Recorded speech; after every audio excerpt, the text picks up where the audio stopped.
Hello दोस्तों, welcome to arts वल्ला। स्वागत है आप सभी का आज के इस नए वीडियो में। आज हम लोग देखने वाले हैं बिहार बोर्ड 12th ज्योग्राफी, जिसका ये चैप्टर नंबर 2 है। इससे पहले हम लोगों ने चैप्टर 1 देख चुके हैं। अगर आप लोग वो वीडियो नहीं देखे हैं तो चैनल पे जाइए, वहाँ मैंने प्लेलिस्ट बना दिया है, वहाँ से आप लोग चैप्टर वाइज देख सकते हैं। और इस प्रकार हम जो देखते हैं इसमें हम लोग का ऑब्जेक्टिव और सब्जेक्टिव दोनों एक साथ कंप्लीट होता चला जाएगा।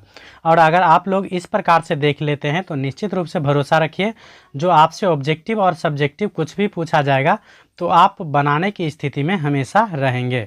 तो चलिए, हमारा 12th का जो ये ज्योग्राफी है, इसके दूसरे चैप्टर का जो नाम है ये है विश्व की जनसंख्या, वितरण, घनत्व तथा वृद्धि। इसको इंग्लिश में बोलेंगे population of the world, distribution, density and growth. तो इसमें हम लोग पहले कुछ बहुविकल्पीय प्रश्न है। जैसे पहला क्वेश्चन हो गया, जो विश्व में सर्वाधिक जनसंख्या वाला देश कौन सा है। तो विश्व में जो है सर्वाधिक जनसंख्या वाला देश कौन सा है, तो याद रखिएगा अभी जो हो जाएगा ये भारत हो जाएगा। इससे पहले जो है क्या था, तो चीन था विश्व में जनसंख्या में पहले नंबर पे। लेकिन 2024 में जो है चीन को पीछा छोड़ते हुए भारत जो है जनसंख्या में नंबर 1 हो गया है। तो याद रखिएगा, अगर पूछा क्या विश्व में जो है सबसे अधिक जनसंख्या वाला देश, तो भारत। चीन जो है इसमें दूसरे नंबर पे अब आ गया है। उसके बाद नेक्स्ट हमारा दूसरा क्वेश्चन है, बोला जा रहा है क्षेत्रफल की दृष्टि से विश्व का सबसे बड़ा देश। तो एरिया के हिसाब से, मतलब क्षेत्रफल के हिसाब से जो है विश्व का सबसे बड़ा देश कौन सा है, तो ये है हमारा रूस। उसके बाद क्षेत्रफल के हिसाब से जो पूछा जाए भारत का कौन सा स्थान है, तो याद रखिएगा इसमें जो है क्षेत्रफल के हिसाब से भारत जो है 7वें नंबर का सबसे बड़ा देश है। तो ये भी आप लोग याद रख लीजिएगा। जो जनसंख्या के हिसाब से तो पहले नंबर पे चला गया है, लेकिन एरिया के हिसाब से जो है भारत अभी 7वें नंबर का देश है। उसके बाद है जो किस देश की जनसंख्या सर्वाधिक है। तो किस देश की जनसंख्या सर्वाधिक है, तो याद रखिएगा, सॉरी यहाँ देश नहीं पूछा जा रहा है, यहाँ पूछा जा रहा है महादेश। तो महादेश में याद रखिएगा जो एशिया महादेश की जनसंख्या सबसे अधिक है। अगर यही पूछा जाए जो सबसे कम जनसंख्या वाला महादेश कौन सा है, तो याद रखिएगा ऑस्ट्रेलिया महादेश, जो कि विश्व का सबसे छोटा महादेश है जनसंख्या के मामले में। याद रखिएगा ऑस्ट्रेलिया का जो दूसरा नाम है ये ओशिनिया है। तो कहीं कहीं इसका नाम जो है क्या दिया रहता है, ओशिनिया। तो याद रखिएगा ऑस्ट्रेलिया का ही दूसरा नाम क्या है, ओशिनिया है।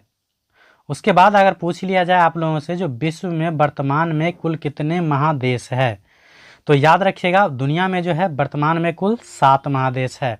महादेश पूछेगा किसको कहते हैं, तो याद रखिएगा विश्व में जो सबसे बड़े भूभाग के जो बंटवारा होता है उसी को बोला जाता है महादेश। मतलब पूरे दुनिया को जो सबसे बड़े बड़े भाग में जो बांट सकते हैं अपने लोग, उसी को क्या बोला जाता है, तो उसी को बोला जाता है महादेश, जो वर्तमान में कितने हैं, 7 है। तो याद रख लीजिएगा नाम, एशिया, अफ्रीका, यूरोप, उत्तरी अमेरिका, दक्षिणी अमेरिका। उसके बाद हो गया अंटार्कटिका, क्या होता है, अंटार्कटिका। और उसके बाद 7वां हो गया ऑस्ट्रेलिया। इसमें से याद रखिएगा विश्व का सबसे बड़ा महादेश तो ये हो जाएगा एशिया जनसंख्या के हिसाब से। उसके बाद छोटा महादेश पूछेगा तो ये याद रखिएगा ऑस्ट्रेलिया। और उसके बाद अफ्रीका को बोला जाता है अंध महाद्वीप। क्या बोला जाता है, अंध महाद्वीप। क्यों बोला जाता है, क्योंकि अफ्रीका जो है अभी तक शिक्षा, स्वास्थ्य और बहुत सारे ऐसे फैक्ट हैं जिसके मामले में बहुत पीछे चल रहे हैं, इसीलिए अफ्रीका को क्या बोला जाता है, अंध महाद्वीप। उसके बाद नेक्स्ट हमारा है 6 नंबर क्वेश्चन। बोला जा रहा है जनसंख्या के घनत्व को प्रभावित करने वाले भौगोलिक कारक कौन कौन से हैं। तो जनसंख्या घनत्व को प्रभावित करने वाले भौगोलिक कारक निम्नलिखित है, कौन सा है, तो याद रखिएगा जल की उपलब्धता। उसके बाद है भू आकृति। भू आकृति मतलब हो गया भूमि का बनावट, यानी भूमि किस प्रकार का है। तीसरा हो गया जलवायु, क्लाइमेट। और चौथा हो गया मृदाएं। मृदा मतलब होता है मिट्टी। उसके बाद याद रखिएगा जनसंख्या घनत्व किसको बोला जाता है, तो प्रति वर्ग किलोमीटर पर, क्या होता है, प्रति वर्ग किलोमीटर पर रहने वाले जनसंख्या को क्या बोला जाता है, तो याद रखिएगा जनसंख्या घनत्व। मान लीजिए किसी गांव का जो है एरिया कितना है, 5 किलोमीटर स्क्वायर। किसी गांव का एरिया कितना है, 5 किलोमीटर स्क्वायर। अगर उस गांव में मान लीजिए 5,000 व्यक्ति रहते हैं तो इस प्रकार 5 को आप इससे काट दीजिएगा तो 1,000 आ जाएगा। तो इस प्रकार इस गांव का जो है जनसंख्या घनत्व कितना हो जाएगा, 1,000। याद रखिएगा, 1 वर्ग किलोमीटर में जितना जनसंख्या रहता है उसी को बोला जाता है जनसंख्या घनत्व। उसके बाद नेक्स्ट क्वेश्चन है जो जनसंख्या वृद्धि क्या है। तो इसमें जो भी आप लोगों को ऑब्जेक्टिव हो या सब्जेक्टिव दोनों कंप्लीट रूप से समझाया जाएगा। इसके बाद मतलब जो है इस चैप्टर से ऑब्जेक्टिव पूछा जाए या सब्जेक्टिव पूछा जाए, आप निश्चित रूप से बनाने की स्थिति में रहेंगे। तो देखिए 7 नंबर क्वेश्चन हमारा है जो जनसंख्या वृद्धि क्या है। तो जनसंख्या वृद्धि किसको बोलते हैं, तो बोला जा रहा है किसी दिए गए समय में जनसंख्या के आकार में परिवर्तन को जनसंख्या वृद्धि कहा जाता है। किसी दिए गए समय में, मान लीजिए 2020 है, अभी तो 2024 है, तो मान लीजिए 2024 है और 2025 में जाके कहीं मतलब किसी शहर का जनसंख्या में जो परिवर्तन होगा इसी को बोलेंगे जनसंख्या वृद्धि। मान लीजिए 2024 में कहीं का जनसंख्या है 1,000 और 2025 में हो गया क्या 1,500, तो इसी को क्या बोला जाएगा, तो इसी को बोला जाएगा जनसंख्या वृद्धि।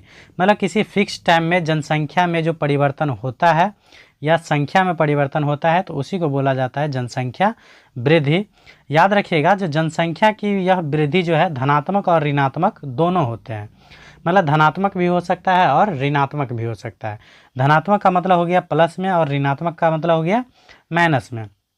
मान लीजिए कोई गांव रहेगा, अगर वहाँ पे मान लीजिए बच्चा जन्म लिया, 1 साल में बच्चा जन्म लिया 500, 1 साल में बच्चा क्या जन्म लिया कितना 500, और वहाँ मरने वाले व्यक्ति कितना हो गया 600, तो उस गांव की जनसंख्या जो है 100 क्या हो जाएगा, घट जाएगा।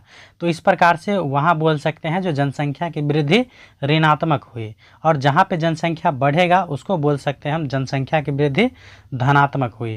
तो इस प्रकार से आप समझ सकते हैं जो जनसंख्या की वृद्धि ऋणात्मक और धनात्मक दोनों हो सकते हैं। उसके बाद नेक्स्ट क्वेश्चन हमारा है 8 नंबर, जो किसी देश के जनसंख्या वृद्धि को प्रभावित करने वाले कौन कौन से कारक है।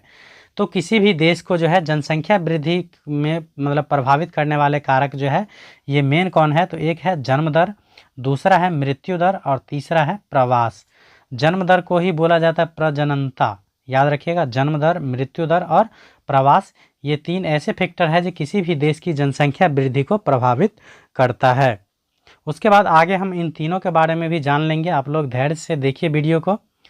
उसके बाद नेक्स्ट क्वेश्चन हमारा है 9 नंबर, बोला जा रहा है प्रवास क्या है। तो प्रवास किसको बोलते हैं, तो याद रखिएगा किसी व्यक्ति या व्यक्तियों के समूह द्वारा अपने निवास स्थान को छोड़कर किसी दूसरे जगह बस जाना प्रवास कहलाता है। मान लीजिए कोई व्यक्ति या व्यक्ति का समूह है जो अपने मूल निवास स्थान मतलब जहाँ पहले रहता था वहाँ को छोड़कर अब नए किसी जगह पे जाके बस गए, तो उसी को बोला जाता है प्रवास। तो याद रखिएगा, उम्मीद है आप लोग समझ गए होंगे। उसके बाद नेक्स्ट क्वेश्चन हमारा है 10 नंबर, बोला जा रहा है प्रवास कितने प्रकार के होते हैं। तो याद रखिएगा प्रवास जो है ये 2 प्रकार के होते हैं। पहला अस्थाई प्रवास, दूसरा हो गया अस्थाई प्रवास। अस्थाई प्रवास मतलब क्या हो गया, परमानेंट, जो हमेशा के लिए कहीं दूसरे जगह जाके बस गए तो उसको बोला जाएगा अस्थाई प्रवास। और जो किसी कम टाइम के लिए जाके बसे हैं, मान लीजिए कोई यहाँ से व्यक्ति, बिहार से कोई व्यक्ति जो है दिल्ली गया है कमाने के लिए, वहाँ मान लीजिए वह 2 साल रहता है, 2 साल या 5 साल रहता है, उसके बाद फिर वो अपने घर आ जाता है। तो इस प्रकार के प्रवास को बोला जाएगा अस्थाई प्रवास, जो कि कुछ समय के लिए होता है। तो याद रखिएगा प्रवास 2 प्रकार के होते हैं, अस्थाई प्रवास और अस्थाई प्रवास।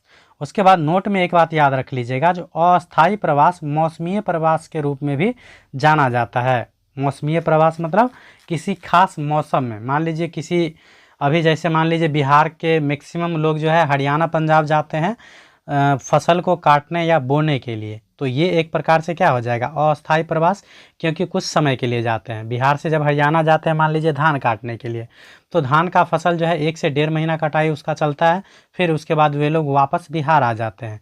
तो ये जो हो गया अस्थाई प्रवास हो गया।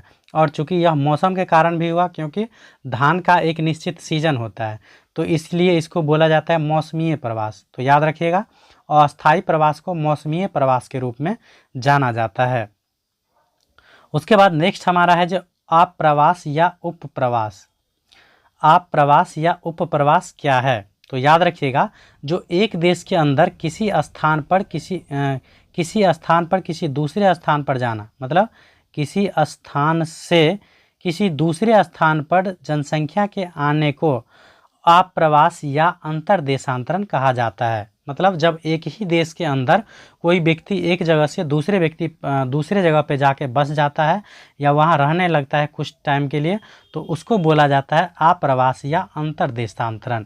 एक होता है अंतर्राष्ट्रीय, तो अंतर्राष्ट्रीय मतलब हो गया जब एक देश से दूसरा देश जाएगा, और अंतर्देशांतरण मतलब देश के अंदर जब एक जगह से दूसरे जगह जाता है या स्थानांतरण होता है तो उसको बोला जाता है अंतर्देशांतरण। तो उम्मीद है आप लोगों को आप्रवास या उपप्रवास समझ में आ गया होगा। उसके बाद नेक्स्ट क्वेश्चन हमारा है 12 का, जो अप्रवासी किसे कहते हैं? तो बोला जा रहा है जो व्यक्ति अपने निवास स्थान को छोड़कर नए स्थान पर जाकर बस जाता है उसे अप्रवासी कहते हैं। मतलब अप्रवासी एक व्यक्ति हो गया जो प्रवास के कारण कहीं दूसरे जगह जाके बस गए।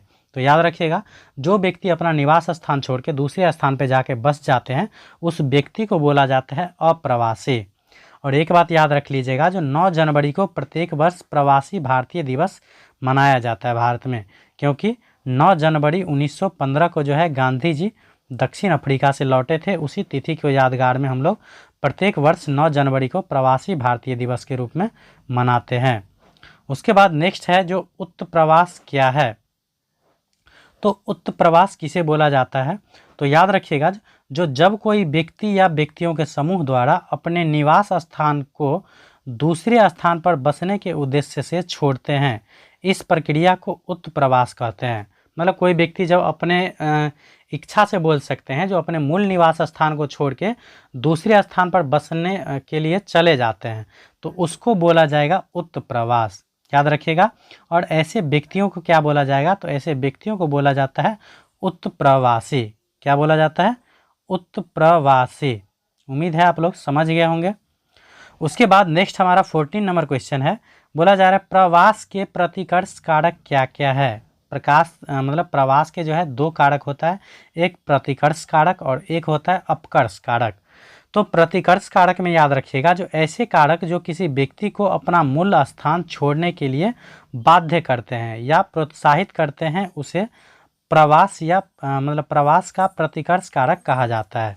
मतलब जिस स्थिति में कोई व्यक्ति मजबूरी बस प्रवास करता है तो उसको बोला जाता है प्रवास का प्रतिकर्ष कारक। जैसे मान लीजिए बेरोजगारी के कारण किसी व्यक्ति को जाना है, या रहन सहन की निम्न दशाएं हैं, वहाँ का रहन सहन काफ़ी लो क्वालिटी का है, चाहे राजनीतिक उपद्रव हो रहा है या प्रतिकूल जलवायु है या प्राकृतिक आपदाएं कोई आ गया, तो इस स्थिति को में क्या बोला जाता है? प्रवास का प्रतिकर्ष कारक। तो उम्मीद है समझ गए होंगे। याद रख लीजिएगा बस इतना सा सिंपल सा बात, जो जिस कारक के चलते जो है व्यक्ति मजबूरन कहीं पे जाने का विवश हो जाता है तो उसको बोला जाएगा प्रवास के प्रतिकर्ष कारक। जैसे मान लीजिए बेरोजगारी से बाहर कोई शौक से नहीं जाता है, शहर में कोई जाता है रोजगार करने के लिए तो मजबूरी है उसका बेरोजगारी, क्योंकि अगर उसको घर पे अगर रोजगार मिल जाता तो वो किसी भी हाल में शहर जाने के लिए तैयार नहीं होता। उसके बाद मान लीजिए प्रतिकूल जलवायु, कहीं बाढ़ आ गया, कहीं भूकंप आ गया, कहीं सुनामी आ गया, तो इसके कारण भी लोग प्रवास करते हैं। तो ये सब कारक जो है वो किस कारक के अंतर्गत आएगा? तो याद रखिएगा प्रतिकर्ष कारक। उसके बाद नेक्स्ट क्वेश्चन हमारा है 15 का। बोला जा रहा है प्रवास के अपकर्ष कारक क्या है? तो प्रतिकर्ष कारक में मैंने अभी जस्ट बताया है, जो व्यक्ति क्या करता है मजबूरी बस कहीं पे प्रवास करने के लिए मतलब मजबूर हो जाते हैं। और प्रवास के अपकर्ष कारक में क्या होता है? तो ऐसे कारक जो किसी व्यक्ति को उद्गम स्थान की तुलना में गंतव्य स्थान पर बसने के लिए अत्यधिक मतलब आकर्षित करते हैं, जिसे प्रवास के अपकर्ष कारक कहते हैं। तो अपकर्ष कारक में क्या होता है? व्यक्ति अपने शौक से जाता है, मतलब अपने मर्जी से, अपने जीवन को बेहतर बनाने के लिए, बेहतर सुविधा के लिए, बेहतर स्वास्थ्य के लिए, बेहतर शिक्षा के लिए, तो ये सभी क्या हो जाएगा? तो प्रवास के अपकर्ष कारक। याद रख लीजिएगा सिंपल सा, जो प्रतिकर्ष कारक में व्यक्ति मजबूरन प्रवास करता है और अपकर्ष कारक में व्यक्ति क्या होता है? तो शौक से प्रवास करता है। जैसे काम के बेहतर अवसर में, काम के बेहतर अवसर कहने का मतलब हो गया, जो मान लीजिए कोई व्यक्ति कहीं पे 20,000 सैलरी पे जॉब कर रहा है और कहीं मान लीजिए उसको 30,000 सैलरी का जॉब मिल रहा है वहीं पे, तो वो क्या करेगा, यहाँ से उठ के यहाँ चला जाएगा। तो इसको बोला जाएगा प्रवास के अपकर्ष कारक, क्योंकि व्यक्ति शौक से वहाँ जा रहा है। जैसे रहन सहन की अच्छी दशाएँ। उसके बाद हो गया शांति व अस्थायित्व, मतलब मान लीजिए कहीं हो हल्ला हो रहा है, शोर शराबी, उसके कारण कोई व्यक्ति जा रहा है तो उसको बोलेंगे प्रतिकर्ष कारक। लेकिन कोई शांति के खोज में, मान लीजिए कहीं अच्छा जीवन जीने के लिए कहीं दूसरा जगह जा रहा है तो उसको बोला जाएगा अपकर्ष कारक। उसके बाद है जीवन व संपत्ति की सुरक्षा के लिए कहीं जा रहा है तो इसको बोला जाएगा अपकर्ष कारक। तो उम्मीद है आप लोग प्रतिकर्ष कारक और अपकर्ष कारक समझ गए होंगे।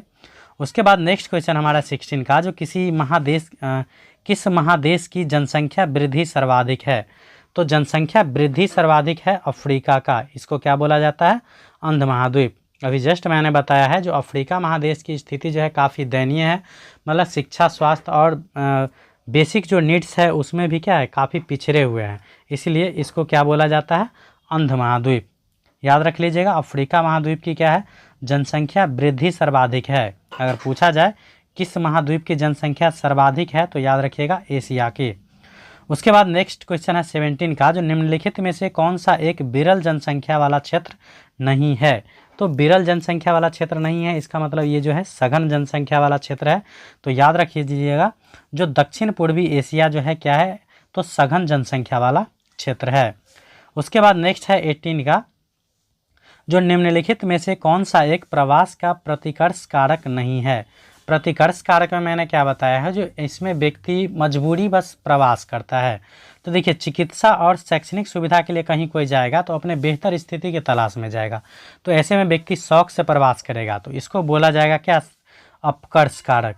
क्या बोला जाएगा, अपकर्ष कारक। तो यही पूछ रहा था कौन प्रतिकर्ष कारक नहीं है, तो ये जो है प्रतिकर्ष कारक का उदाहरण नहीं है, याद रखिएगा ये अपकर्ष कारक का उदाहरण है। उसके बाद नेक्स्ट है 19 में, जो निम्नलिखित में से कौन सा एक तथ्य नहीं है या तथ्य गलत है। तो याद रखिएगा, 5 अरब से 6 अरब तक बढ़ाने में जनसंख्या को 100 वर्ष लगे, ये कभी संभव नहीं होगा, इसलिए कथन गलत है।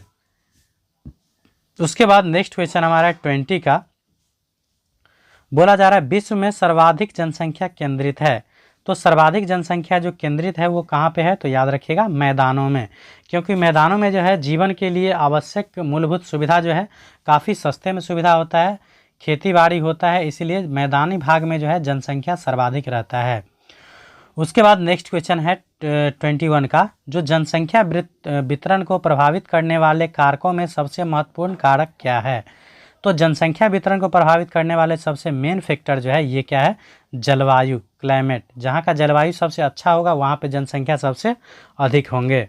उसके बाद नेक्स्ट क्वेश्चन है 22 का, जो 1850 ईस्वी में विश्व की जनसंख्या कितनी थी। तो एक डाटा दिया है, याद रखिएगा, जो 1850 में जो है विश्व की जनसंख्या पूरे 100 करोड़ थे, और अब भी लगभग जो है 150 करोड़ हो गए हैं हमारे भारत की। 150 करोड़ या 150 अरब है शायद। उसके बाद नेक्स्ट है हमारा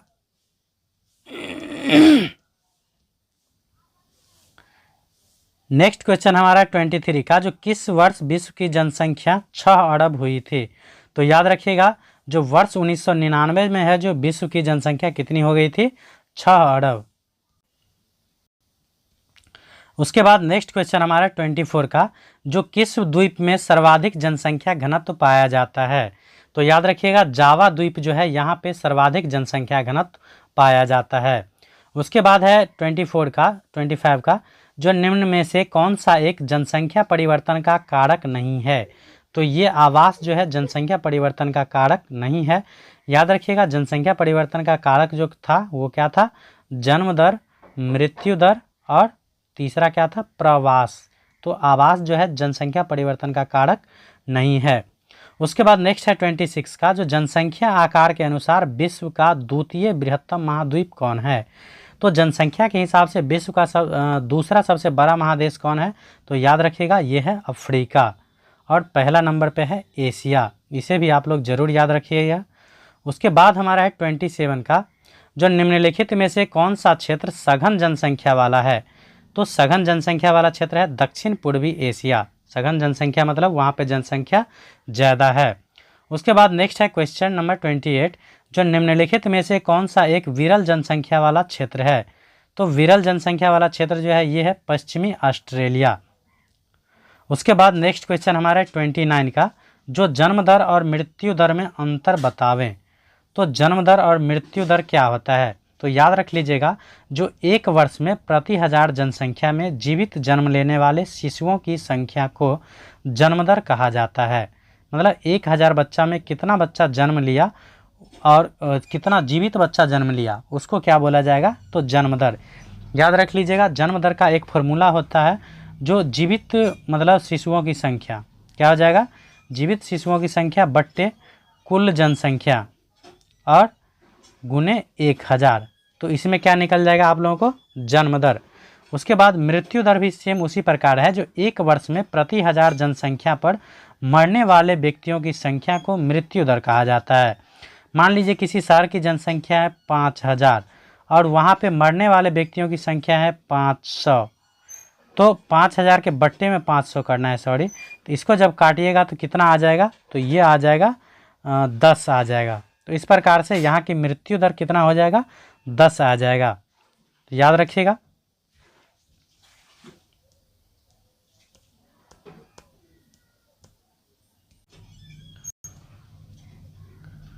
तो चलिए, मैंने आप लोगों को अभी जन्म दर के बारे में बता दिया था, जो जीवित शिशुओं की संख्या बट्टे कुल जनसंख्या और गुने 1000।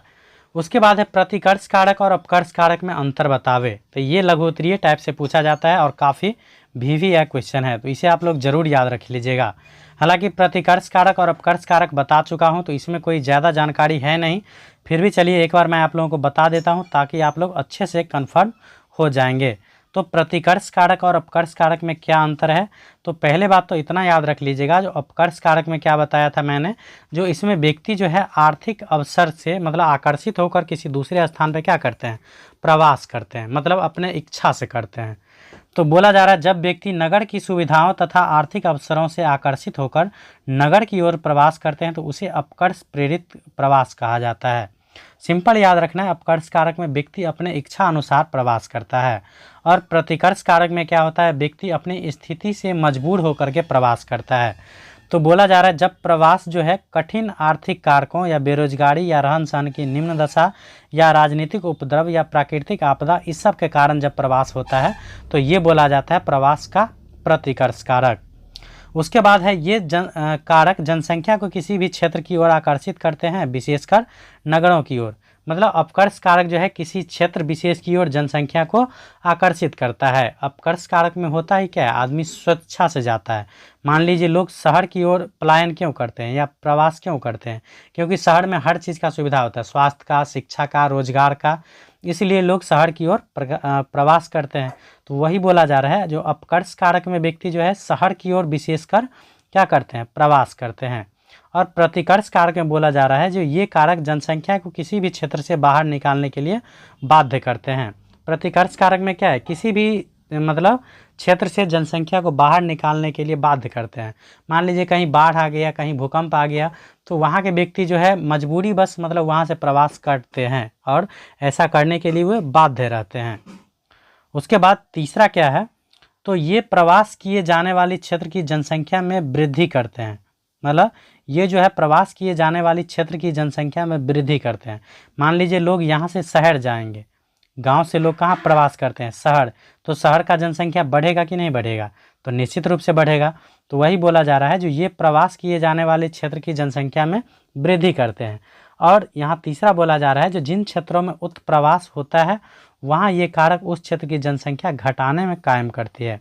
उत्प्रवास मतलब क्या होता है, तो जहाँ स्थिति जो है क्या रहता है, गंभीर रहता है, आदमी मजबूरी बस प्रवास करता है, तो वहाँ पे क्या रहता है, तो वहाँ पे जनसंख्या घटता है। तो इस प्रकार से मैंने आप लोगों को आज के इस वीडियो में जो है 12th के ज्योग्राफी का दूसरे चैप्टर के बारे में कंप्लीट जानकारी देने का प्रयास किया हूँ, जिसमें ऑब्जेक्टिव और सब्जेक्टिव दोनों रूपों में देने का प्रयास किया हूँ। तो आप लोग निश्चित रूप से बताया कीजिए जो आप लोगों को यह वीडियो कैसा लगा। अगर अच्छा लगे तो लाइक, कमेंट, शेयर ज़रूर कीजिएगा और वीडियो पसंद आए तो इसी प्रकार के वीडियो देखने के लिए चैनल को सब्सक्राइब ज़रूर कर लीजिएगा। Thanks for watching.